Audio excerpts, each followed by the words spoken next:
All new at 10, nearly $15,000 in taxpayer money was spent on a four-day trip to Brazil for officials in the city of Hidalgo. Action 4's Annalise Ortiz joins us live to explain why the city says the trip was necessary. Marcy, after 2 months, Action 4 News obtained documents revealing that the city of Hidalgo paid for 2 councilmen to take a trip to Brazil. The reason, they say, was to research for Borderfest 2016, which will celebrate the Brazilian culture.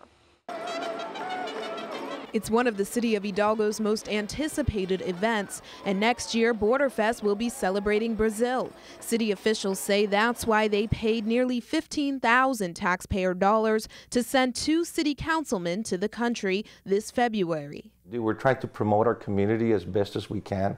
We're trying to bring people into our community, and this is one of the things that has been happening that has been successful for the city. More than $10,000 was spent on airfare for City Councilman Sergio Coronado, Mayor Pro Tem Noe Reyes, and his wife. A collective $1,750 was reimbursed to Reyes and Coronado for travel expenses, and nearly $2,000 was spent on visas to Brazil.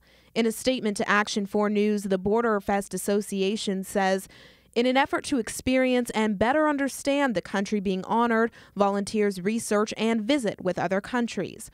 Coronado couldn't be reached for comment Thursday, but Reyes tells Action 4 News the trip was necessary for him to understand the culture that the city will be celebrating this year. You need to experience it so you can be able to communicate it effectively to the people you're encouraging to attend. But taxpayers don't quite agree. Hay tanta manera de aprender, de saber a través del internet, a través de los medios de comunicación. No necesitan ir a Brasil para conocer sobre el Borderfest, y las taxas se usan para usarlas en la ciudad, no para viajes de placer.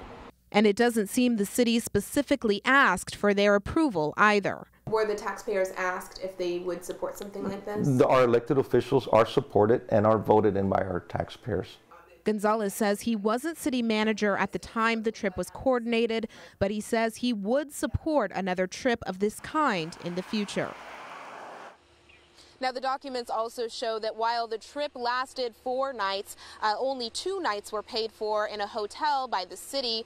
Neither Reyes nor Gonzalez could explain who exactly paid for those 2 nights. Live from the city of Hidalgo, Annalise Ortiz, Action 4 News. Okay, Annalise, thank you.